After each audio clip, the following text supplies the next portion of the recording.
자, 오늘도 말씀을 통해서 같이 함께 은혜를 나누도록 하겠습니다. 눈치채신 분들은 5번째 주제가 뭔지를 이미 다 알고 오셨으리라 생각합니다. 신앙 성장의 5 기둥, 신앙의 성숙해가는 신앙 생활의 5 기둥이 있는데, 첫 번째는 말씀으로 묵상하는 성도가 신앙 성장할 수 있다. 말씀을 꼭 붙들고 말씀 한 권의 사람으로 살아가면 신앙의 성장을 할 수가 있다. 2번째로는 그 말씀대로 기도하는 성도, 말씀대로 기도하는 성도는 반드시 신앙 성장할 수 있다. 그다음에 3번째로는 하나님 앞에 온전한 예배를 드리는 성도는 신앙 성장할 수 있다. 그 예배는 형식적인 예배와 내용의 예배를 같이 하나님 앞에 드려야 된다. 시간을 정하고 장소를 정하고 규칙적으로 드리는 형식적인 예배와 함께 영과 진리로 하나님 앞에 예배 드리는 내용의 예배를 같이 겸해야 된다. 그래서 2025년도 바로 이 공적 예배 회복에 대해 제가 말씀을 드렸습니다. 그다음에 네 번째로는 영적인 엑서사이즈, 운동하는 것처럼 운동을 하지 않으면 근육이 빠지고 또 힘을 잃게 되는 것처럼 영적으로도 근육을 키우려면 운동을 해야 되는데, 영적인 운동이 바로 뭐라고 했습니까? 사역을 하는 거예요. 하나님의 나라와 교회에 맡겨진 사역. 그 사역이 뭡니까? 전도하고 구제하고 선교하고 구제하고 봉사하고. 그래서 가지가지 우리에게 맡겨진 이 사명을 감당하는데 어떻게 하라고요? 자원하는 마음으로, 기쁜 마음으로, 그리고 적은 일에 최선을 다하는 사람으로. 그러면 신앙이 성장할 수 있다. 그래서 자, 4가지 제가 말씀드렸고, 오늘은 마지막으로 성령 안에서 교제하면, 아름다운 교제, 친밀한 교제를 통해서 신앙이 성장될 수 있다. 그래서 여러분, 교회 내에서 그리스도 안에서 성령 안에서 아주 진한 교제를 잘하면 기쁨이 회복이 됩니다. 서로 교제하면서 서로 알아갖고 서로 돕기 때문에 기쁨을 회복할 수 있습니다. 그뿐 아니라 서로 친한 교제를 나누다 보면 하나님께서 주신 은혜를 깨닫게 되기도 하고 주신 은혜를 회복하기도 한다. 그뿐 아니라 서로 친한 교제를 나누다 보면 시험의 때, 환난의 때를 이겨낼 수 있는 그런 성도가 될 수 있다. 시험의 때를 이길 수 있어요. 서로 교제를 하고 신앙 안에, 성령 안에, 그리스도 안에서 교제를 잘 하다 보면은 시험의 때를 이길 수 있어요. 남녀 전도에도 적극적으로 참여하고 구역 예배도 적극적으로 참여하고, 그리고 교회의 각 부서에서도 여러분이 맡은 바 최선을 다하고 열심을 다하여 교제하면서 사역을 감당하게 되면 시험의 때, 또 환난의 때를 이겨낼 수가 있다. 그뿐 아니라 서로 만남을 통해서 교제하게 되면 서로의 모난 부분이 다듬어지게 돼요. 그래서 서로 부딪히면서 교제를 하잖아요. 그러면 조약돌처럼 맨질맨질한 그런 돌이 되는 거예요. 조약돌처럼 맨질맨질해요. 그래서 서로를 이해하게 되고 배려심이 생기게 되는 거죠. 그러니까 성장하게 되는 겁니다. 서로를 배려하는 마음이 생기다 보니까 바로 신앙에서 성장을 하게 되는 것입니다. 그뿐만 아니라 서로 교제를 하다 보면 그 사람의 사정과 여건을 이해하게 되잖아요. 그러다 보니까 나보다 더 힘든 사람이 있구나.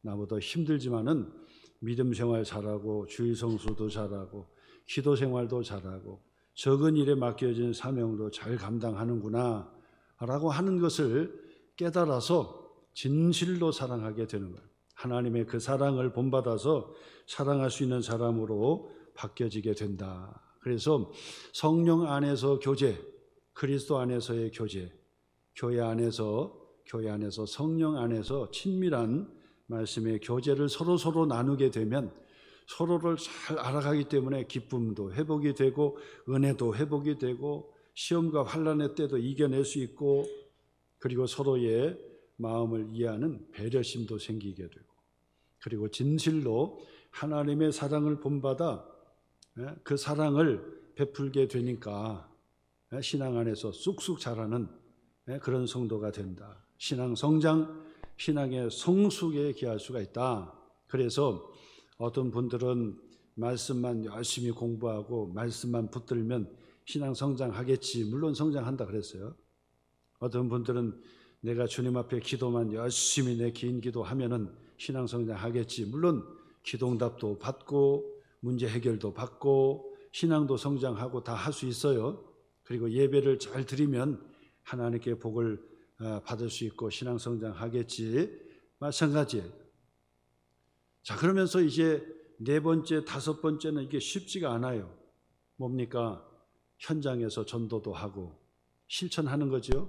선교도 하고 그 다음에 구제도 하고 봉사도 하고, 교회에 맡겨진 그 봉사의 청소일이면 청소일, 2025년도에는 자기가 청소하지 않으면은 청소 도구라도 이렇게 교회에 헌금하겠다 해가지고 이 휴지도 또 여러 가지도 봉사하시는 그런 분이 계시니까 얼마나 감사한지 몰라요. 여러모로 우리의 신앙생활에 있어서 이 삶의 실천적인 운동이 필요하다.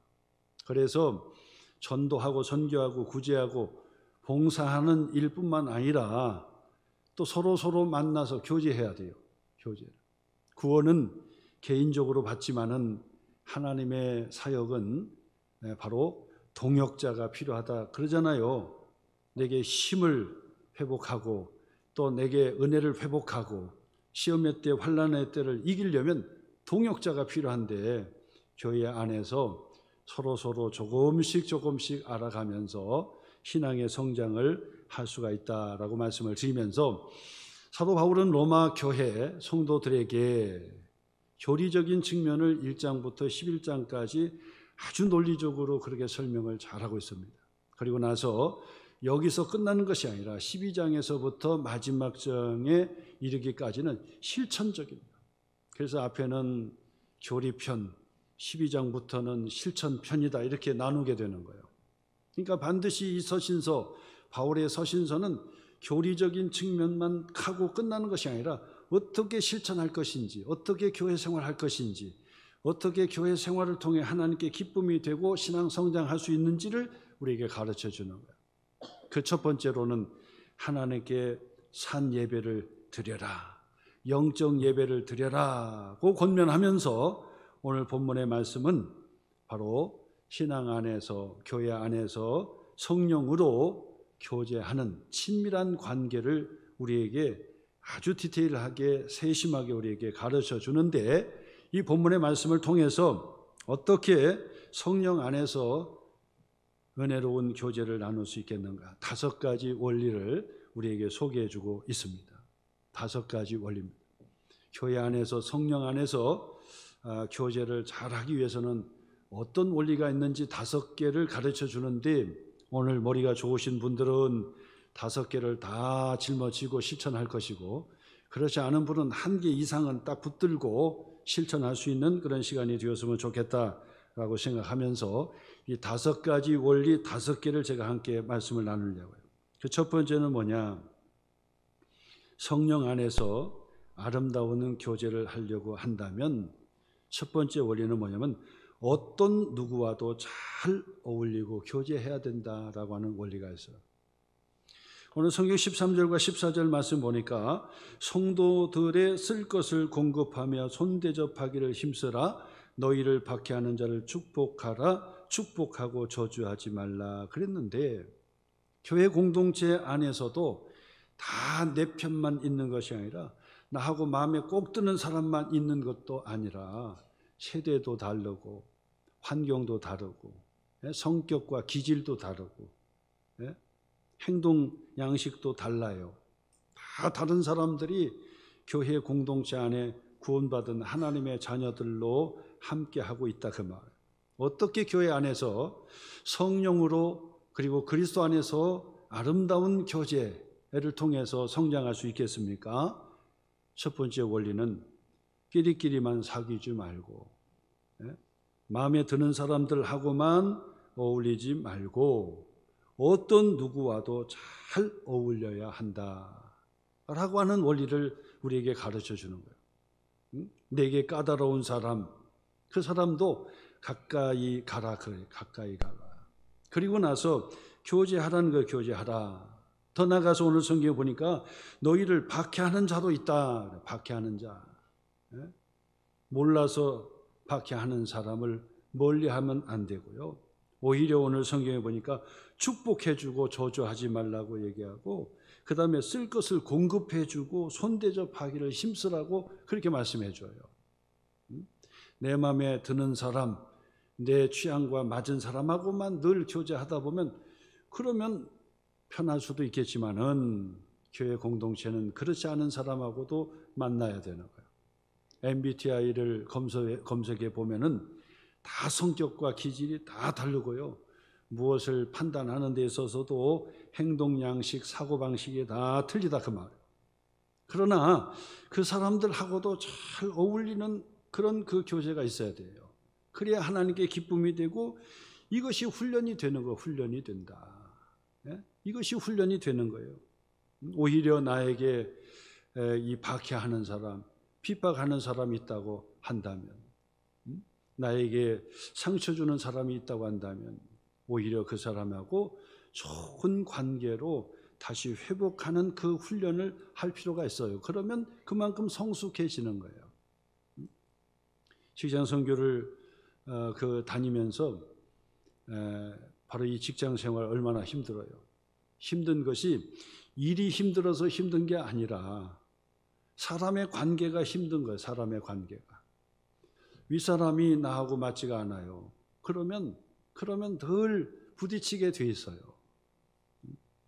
그 상사가 볼 때도 뭐냐면 자기하고 꼭 맞는 사람은 잘못해도 그냥 예쁘고 그냥 봐주고 막 그러는데, 워낙 틀린 사람은요 어쩌다 실수하고 막 이래도 막 더 혼내고 또 상처 주고 막 이런단 말이에요. 그러니까 일이 힘든 게 아니라 사람의 관계가 힘들어서 직장 그만두고 싶다, 아니면 다른 부서로 옮겨달라고 하는 사람들이 많다 그 말이에요. 쉽지가 않아요.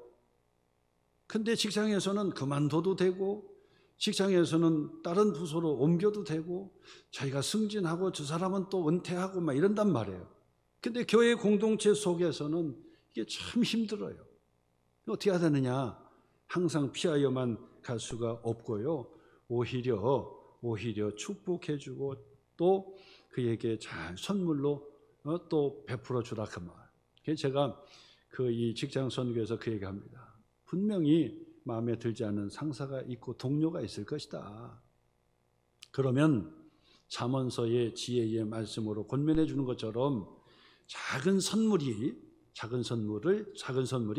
많은 친구를 얻는다겠다. 그러니 큰 선물 하면은 그건 뇌물이 될 테니까 그러지 말고 작은 선물을 준비했다가 그리고 가끔 그렇게 전달해 줘라.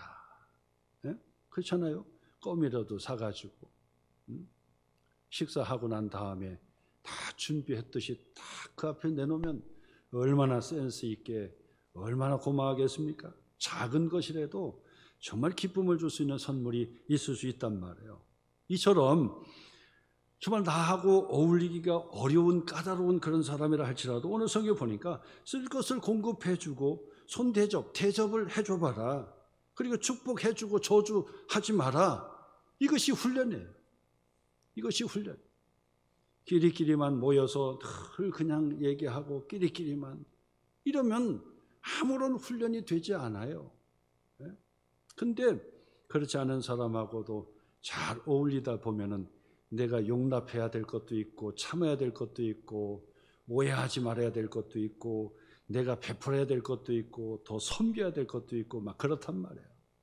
그렇기 때문에 누구와도 잘 어울려야 한다는 것을 우리에게 가르쳐 주고 있는 것입니다. 그 다음에 두 번째로는 제가 설교할 때마다 늘 반복해서 말씀을 드리는 게 있어요.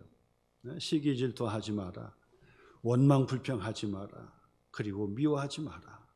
미움은 살인죄요. 그리고 원망 불평하지 마라. 가나안 땅에 들어가지 못한다. 원망 불평하지 마라. 그리고 다른 사람의 시기 질투하지 마라. 시기 질투하는 사람은 절대로 그 사람을 능가할 수 없고 하나님의 큰 복을 받을 수가 없다. 오늘 성경 15절의 말씀입니다. 즐거워하는 자들과 함께 즐거워하고 우는 자들과 함께 울라. 성령 안에서 교제하려면 반드시 이 구조를 가지고 있어야 돼요. 그리스도 안에서 한 교회에서 함께 성령의 교제를 나누면서 내 신앙의 성장을 가져다 주는 하나님의 축복의 교제를 이루려고 한다면 어떻게 되느냐? 반드시 이렇게 해야 돼요. 즐거워하는 자들과 함께 즐거워해 줄 수 있는 사람, 우는 자들과 함께 울어줄 수 있는 사람, 저는 이것을 정신적 건강에 바로 그 건강한지 여부를 아는 시금석과 같은 것이라고 말씀을 드릴 수 있어요. 정신적인 건강, 바로 이 시금석이에요. 즐거워하는 자들과 함께 즐거워해 줘야 되는데, 즐거워하는 사람이 있으면 뒤에서 시기 질투하고 모함하고 미워하고 정신적 건강이 따라오지 못하는 거예요. 우는 자들이 있는데 같이 울어주지 못하고 뒤돌아서 잘했다, 잘됐다 하면서 자기만 웃고 다니고 그러면 정신적으로 문제가 있는 사람이에요. 정신적으로 건강한 사람이라고 볼 수가 없어요. 영적으로도 마찬가지입니다. 시기 질투해가지고 문제를 해결할 수 있는 길이 없고, 시기 질투하는 마음을 가지고 그 사람을 능가하는 그런 실력을 배양할 수도 없을 뿐만 아니라 하나님의 복을 받을 수가 없다고 말씀을 드릴 수 있습니다. 그러므로 교회 공동체 안에서 성령으로 교제하는 성도들이 함께 교제할 때 좋은 일이 있으면은 내가 더 기쁜 것처럼 집사님, 권사님 좋은 일을 들으니까 내가 더 기쁜 것 같습니다. 내가 기도응답 받은 것 같습니다. 그러면서 더 축하해주고 더 기뻐해주고 이렇게 한단 말이에요. 그러면 그 사람이 자꾸 그 사람과 함께 있고 싶어 하는 거예요. 그 자리에서 시기 질투하고 돌아서고 그러면 그 사람은 결국 교제할 수가 없어요. 친구가 없어지는 거예요. 사람이 떨어지는 거예요. 근데 그냥 격려해주고 내가 더 기뻐해주고 그러면서 격려해주면 사람이 자꾸 붙게 돼 있는 거예요. 어려울 때도 마찬가지입니다. 어려울 때도 같이 공감해주고 어려움을 같이 나누려고 하고, 그런 어떤 마음의 그 마음 자세가 있다는 그 자체가 벌써 성숙한 거 아니겠습니까? 신앙의 성장의 모습이라고 보지 않겠습니까? 성령 안에서, 교회 안에서 교제를 이루려고 한다면 절대로 시기와 질투의 마음을 가져서는 안 된다. 혹시나 그런 마음이 있다 하더라도 다 털어버려야 돼요. 털어서 축하해주고 박수를 쳐줘야 한턱 점심이라도 한 끼 얻어먹는 것이, 그냥 팩 돌아서서 시기 질투하면 아무것도 내게 들어오는 것도 없잖아요. 들어오는 것도 없다고. 오히려 먼데 있는 사람이 잘 되는 것은 아무것도 아닌데, 가까운 사람이 그 사촌이 땅을 사면 배가 아프다 그러잖아요. 근데 사실은 사촌이 땅을 사서 기뻐해주고 박수 쳐주면 점심 한 끼라도 대접해 준다고. 다른 사람, 그런 사람에게 대해 그런 사람들은 아무리 박수 쳐준다고 좋아하고 해봐야 내게 밥을 사줍니까? 손흥민이가 연봉이 높아졌다고 막 얘기하지만은 손흥민 선수가 저에게 밥 한 끼 사주냐고. 가까이 있는 사람이 잘 될 때, 이야, 축하합니다. 정말 잘 됐습니다. 얼마나 기쁘세요? 내가 더 기쁩니다. 이러면은 그 사람이, 이야, 내가 저 사람을 위해서도 기도해 줘야 되겠다. 밥 한 끼라도 내가 내야 되겠다. 이런단 말이에요. 그러니까 오히려 가까운 사촌이 땅을 사면 더 기뻐하듯이 우리 성도 안에서, 교회 안에서 성령의 교제를 나눌 때 자꾸 기뻐해 주란 말이에요. 기뻐해 줘. 그것이 바로 성령 안에서 교제하는 원리가 되는 것이다 라고 하는 것을 우리에게 가르쳐 줍니다. 그 다음에 세 번째 말씀 보니까, 세 번째는 어떻게 해야 되느냐, 성령 안에서 이 교제를 이루려면 반드시 우리가 가져야 될 원리가 뭐냐, 겸손의 원리예요. 겸손해야 돼요. 겸손해야 됩니다. 겸손한 사람은 자꾸 사람이 자꾸 옆에 모이게 돼서 그런데 겸손하지 않으면 사람이 자꾸 떠나가서 결국 외톨이가 되는 거예요. 16절의 말씀에 서로 마음을 같이 하며 공감해 주는 거죠. 마음에 공감해 줘요. 높은 데 마음을 두지 말고 도리어 낮은 데 처하며 스스로 지혜 있는 채 하지 마라. 성경의 원리예요. 예수님께서 우리에게 본을 보여주신 원리예요. 나는 온유하고 겸손하니, 나는 온유하고 겸손하다고 예수님께서 말씀하셨어요. 하늘의 영광의 보좌를 다 포기하고 인간의 몸으로 오시기까지, 그리고 십자가에 죽으시고 무덤에 장사된 바 되기까지 하나님 성부 하나님께 철저하게 순종하고 낮추셨다 그 말. 하나님께서 그를 지극히 높으셔 하나님 보좌 우편에 앉히었느니라 성경은 우리에게 가르쳐 줍니다. 예수님의 제자들이기 때문에 교회 안에서 성령으로, 성령 안에서, 그리스도 안에서 정말 친밀한 교제가 신앙의 성장을 기한다고 한다면 우리는 어떻게 그 교제를 이룰 수 있습니까? 겸손해야 돼. 겸손. 그래서 첫째도 겸손, 둘째도 겸손, 세 번째도 겸손해야 돼. 자기 주장을 강하게 하는 것, 그거는 그렇게 좋아 보이지를 않아요. 결국은 그 사람은 외톨이가 되는 거예요. 외톨이가. 자기 주장을 자꾸 내려놓을 때 그 사람이 매력적인 거예요. 자기 주장을 다 하고 살면 그때는 본인 스스로 외톨이가 돼버리는 거예요. 근데 자기 주장이 있는데도 불구하고 자꾸 내려놓고 그 큰 칼을 칼집에 딱 꽂아 놓을 때, 이때가 가장 멋진 거예요. 칼을 뽑는 순간 별 볼일 없는 거예요. 권력이 있을 때 겸손하고, 내가 가진 거 있을 때, 내가 휘둘릴 수 있는 힘이 있을 때, 그때 그것을 가만히 쓰지 않으면 그게 매력적인 거예요. 매력. 네? 교회 안에서 높은 데 마음을 두지 말고 오히려 도리어 낮은 데 처하고 스스로 지혜 있는 채 하지 말라. 스스로 지혜 있는 채 하지 말라는 거예요. 자기 주장하고 자기가 전부인 것처럼, 자기 말은 절대인 것처럼 착각하는 거죠. 나도 틀릴 수 있다. 그런 그 마음의 태도를 항상 가져. 나도 틀릴 수 있다.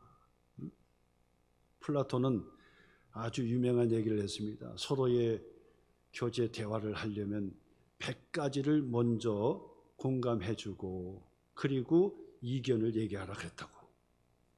저는 그걸 보면서 이거는 불가능한 것 같다. 성인 군자만이 할 수 있지 우리께 어떻게 보통 사람이 이렇게 할 수 있겠느냐. 100가지를 공감해 주라는 거예요. 예, 그럴 수 있습니다. 예, 그럴 수 있지요. 예, 그럴 수 있습니다. 100번을 예, 그럴 수 있지요. 그렇게 생각도 할 수 있겠지요. 예? 그러면서 마지막에 가서 그러나 나는 이렇게 생각하는데, 그러면서도 또 겸손한 자세로 나도 틀릴 수 있지만 나는 이렇게 생각해요. 그러면 상대방이 그러냐고 하면서 이게 공감이 되면서 새로운 의견이 생기게 되는데 우리 너무 급해요. 급해가지고 말하자마자 끊어버리고 내가 생각할 때는 이렇고 그냥 단정 져버리는 사람. 아주 보면 대화할 때 보면 단정 짓는 사람 보면 정말 매력이 없어요. 매력이 없어. 단정 지면 안 돼. 뭐 우아래도 없고 우아래도 없어요. 그냥 단정 져버리고 그냥 딱 잘라서 그냥 딱 얘기해버리니까 상대방 입장에서는 그걸 꺾으려고 한다면 또 싸움이 돼요. 그러니까 사람이 그래 알았어. 그리고 뒤돌아서 버린다고. 그러니까 결국 자기 주장하는 사람은 결국 외톨이로 나올 수밖에 없어요. 외톨이로. 그러니까 그 부분들을 공감을 많이 해줘야 돼. 많이. 플라톤이 100번 하라 그랬는데 100번까지는 사실 쉽지가 않겠죠. 저도 마찬가지 쉽지가 않아요. 이건 훈련해서 되는 것 같지도 않은 것 같아. 근데 이 플라톤은 100번을 공감해줘라. 100번을 어떻게 공감해줘라. 공감이 그렇게 쉬운 게 아닌데 듣자마자 내 생각, 내가 알고 있기로는 그래 하면서 한다. 자기 판단 그냥 거침없이 그냥 다 얘기해버려요. 쉽지 않습니다. 교회 공동체 안에서 성령으로 그리스도 안에서 교제를 할 때 사역을 하든지 일을 함께 하든지 뭘 결정할 때 보면은 조금 더 내 생각에는요 이렇게 생각했는데 나도 틀릴 수 있지만은 저는 이렇게 생각했습니다. 이게 옳은 것 같다고 생각했습니다. 이 정도 얘기해 주면 상대방 그래요? 그렇구나. 또 그렇게도 생각할 수 있겠구나. 근데 나는 이렇게 생각했는데 더 좋은 방법이 있을까? 더 좋은 대안이 있을 수 있을까? 그러면 좋은 의견이 같이 모아져 가는 거예요. 그럼 얼마나 행복하겠습니까? 성령 안에서 얼마나 행복하겠습니까? 좋은 결정을 내리니까. 아무리 목사라고 해도 야 이거 해! 이러는 것보다도 목사지만은 제가 목사지만은 내 생각에는 이런데요. 그러면 목사님 의견을 따라야 되겠죠. 근데 내 생각에는 이런 생각도 있는데 목사님 어떻게 생각하세요? 이러면 이게 서로가 대화가 되는 거예요. 근데 목사도 야 이거 해, 저렇게 해버려. 거꾸로 목사님한테 목사님 이래야 돼, 저래야 돼. 이러면은 이게 곤란해져요. 교제가 힘들어지는 거예요. 그러니까 겸손해야 돼요. 겸손의 태도로 항상 스스로 지혜 있는 채 하지 말라. 스스로 지혜 있는 채 하지 말라는 거예요. 칼을 칼집에 딱 꽂아놓고 있을 때가 가장 멋진 때예요. 뽑는 순간 그 칼을 보이는 순간 별거 아니에요.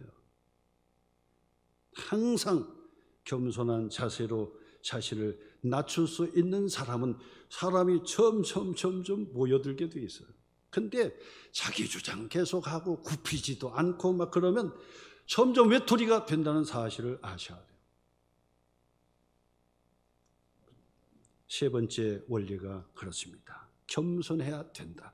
네 번째 원리입니다. 네 번째 원리는 상식적으로 해야 된다. 상식적이어야 된다. 여러분 보세요.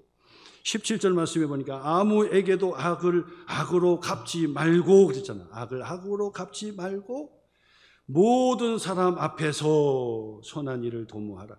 모든 사람 앞에서 그래서 모든 사람 앞에서 특별한 사람 앞에서가 아니에요. 모든 사람 앞에서 선한 일을 도모할 정도로 상식적이어야 된다 그래요.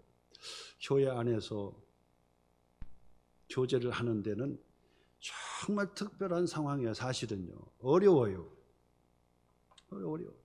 특히나 초신자들 같은 경우는 너무 힘들고 막 깝깝할 거예요.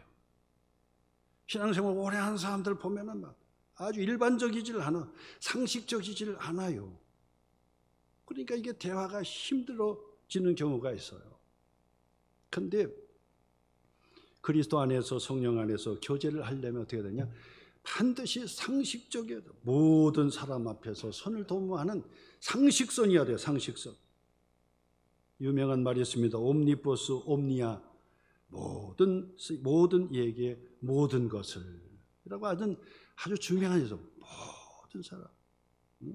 신앙인이라고 해서 믿지 않는 사람하고 대화가 안 되면 안 돼요. 믿지 않는 사람들에게도 다 모든 사람에게 모든 것이 상식적으로 통하는 바로 그게 돼요. 사회의 혼란도 사실을 보면요, 특별한 문제, 어려운 문제로 인해서 혼란에 빠지는 것이 아니라 너무도 상식적인데 그 상식이 안 되는 거, 상식이. 그렇지 않습니까? 엄청나게 특별한 일 때문에 갈등하고 싸우고 막 그냥 그렇습니까? 아니라고요. 상식이요, 상식. 근데 상식이 안 통하는 거예요.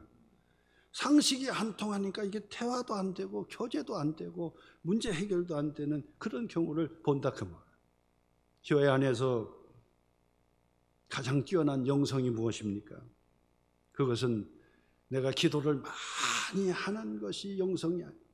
기도를 많이 해서 뭔가 보이고, 기도를 많이 해서 뭔가 잡힌 것이 있고, 신비한 체험이 있고, 병을 고치고 또 문제를 해결하고, 그런 것이 높은 영성이 아니라 진짜 영성은요, 아주 평범한 삶이, 신앙생활이 그게 영성인 거예요.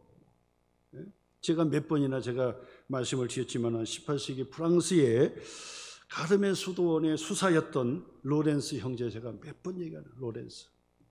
그 로렌스는 평생 수사로 수도원에 평생을 살았는데 그 사람은 바로 그 당대의 주변에 있는 사람들 통해서 최고의 영성이라고 이야기하는 사람이었어요. 근데 그 사람의 영성은 다른 게 아니었어요. 청소하고 밥 짓고 물 길고 마당 쓸고 눈 쓸고. 제가 이 책을 통해서 하나님의 임재 연습이라고 하는 이 책이 있잖아요. 얇은 책이에요. 자기의 편지 글밖에 안 돼. 그리고 권면하는 내용도 그렇게 많지가 않아요. 근데 영성이 뭐냐? 평범한 것을 하는 거, 일상적인 평범. 그래서 성경을 많이 보고 막 성경에 대해서 도통하고 기도를 하면 막 기적과 이적이 나오고 이런 게 영성이 아니라 그리스도 안에서 청소 열심히 하고 평범한 작은 일들에 책임을 가지고 열심히 하는 거, 이것이 영성이다 그 말. 우스갯소리 같지만은 16세기에 루터의 종교개혁, 루터에게 물었습니다. 종교개혁이 뭐냐? 거창한 것 같지만은 남자가 집에서 아기의 기저귀를 빠는 것이 개혁이다 그랬다고. 이상하잖아요, 그죠? 그러니까 참으로 일상적인 것들을 잘 감당하는 것이 바로 영성이라는 거예요. 그러므로 교회 안에서의 교제는 누구나 다 상식적으로 이해할 수 있는 그 관계를 가져야 된다는 것을 우리에게 가르쳐 줍니다. 자꾸 교회에서는 뭐 초월적이고 뭐가 보이고 막 이런 것만 자꾸 하고 뭐 병이 낫고 뭐 이런 것들만 자꾸 떠드는 것이 아니라 지극히 정상적이고 상식적인 선에서 함께 공감을 해주고 함께 교제를 나누는 그 공동체가 바로 합리적이고 좋은 공동체 교회라고 볼 수가 있는 것입니다. 마지막 5번째로, 교회 안에 성령으로 교제하는 그 공동체가 되기 위해서는 뭐냐? 모든 사람과 더불어 화목해야 된다라고 하는 거예요. 화목하라. 그러니까 화목을 깨는 것은 마귀가 주는 것이에요. 교회 공동체 안에서 어떻게 하든지 교제를 나누는데 그 교제를 나누는데 자꾸 화목을 깬다 그러면 성령이 하시는 게 아니에요. 하나님께서 은혜로 주시는 것이 아니에요. 성령께서 역사하신다 그러면은 그 어떤 그 교제의 그 환경 속에서 자꾸 사랑하게 만들고 화합하게 만들고 하나가 되게 만들고 기쁘게 하게 만들고 은혜를 받게 만들고 서로를 위해주는 그런 공동체로 나아가게 만드는 거예요. 18절의 말씀에 할 수 있거든 너희로서는 모든 사람과 더불어 화목하라. 모든 사람과 더불어 화목하라. 그러니까 성령 안에서 이 교제는요, 어떻든 간에 그냥 화목하게 만들면 그게 하나님의 성령의 역사하시는 거예요. 근데 마귀는요, 자꾸 이간질하게 만들고 싸우게 만들고 갈등하게 만들고 시기 질투하게 만들고 따돌리게 만들고 이러는 거예요. 근데 성령 안에서의 교제는요, 서로를 감싸주고 덮어주고 사랑해주고, 그래서 서로가 더불어 화목한 공동체를 이루어가게 하는 것이에요.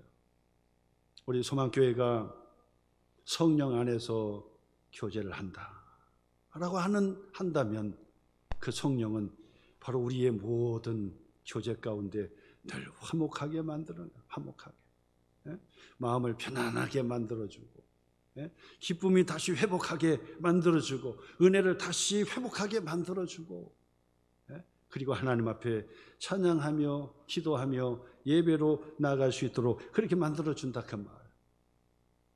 19절로 21절 마지막 절의 말씀은 그것을 덧붙여 주시는 말씀인데 보시겠습니다. 내 사랑하는 자들아, 너희가 친히 원수를 갚지 말고 하나님의 진노하심에 맡기라. 기록되었으되 원수 갚는 것이 내게 있으니 내가 갚으리라. 주께서 말씀하시니라.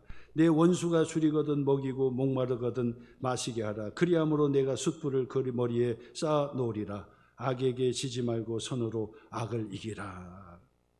그러니까 성령 안에서의 교제는 내 원수라 할지라도 자꾸 줄이거든 먹게 하고 목마르거든 마시우게 하고, 그래서 악에게 지지 말고, 내가 흥분해서 내가 화를 내서 내가 무엇을 하려고 하고 하는 것이 아니라 악에게 지지 말고 선으로 악을 이기라는 거예요. 화목하게 만들어주고. 오늘 여러분, 이 5가지 원리는 바로 로마 교회 성도들에게 주시는 하나님의 교제의 원리예요. 성령 안에서 교제하는 원리. 5가지를 한번 마음속에 다시 한번 다 새겨놓고 5가지 중에서 한 가지라도 내가 딱 붙들고, 내 이렇게 살아야 되겠구나. 성령 안에서 참다운 교제를, 친한 교제를 내가 나눠야 되겠구나. 그리고 이 교제는 신앙의 성장이에요. 말씀만 붙들고 기도만 붙든다고 신앙 성장하는 것이 아니라 바로 우리 교회가 사역을 할 때 같이 부딪혀 주는 거예요. 일을 할 때 같이 부딪혀서 성령 안에서 교제를 하는 거예요. 신앙을 나누게 되는 거예요. 그러면서 힘을 얻게 되고 배려가 되고 사랑하게 되고, 그러면서 우리가 신앙의 성장의 모습을 보게 되더라 그 말. 더 겸손해야 되겠구나. 그래, 화목하게 만들어야 되겠구나. 서로 사랑하게 만들어야 되겠구나. 그리고 시기 질투하는 것은 바로 성령 안에서의 교제가 못되게 하는 거로구나. 겸손하지 못하면 사람들이 다 떠나 결국 외톨이가 되는구나. 그런 부분들을 다시 한번 내 마음속에 도전을 받고 마음에 새기셔서 성령 안에서의 참다운 교제를 통해 우리의 신앙이 쑥쑥 자라고 신앙의 성숙의 반열에 오를 수 있는 성도가 되시기를 주님의 이름으로 축원합니다.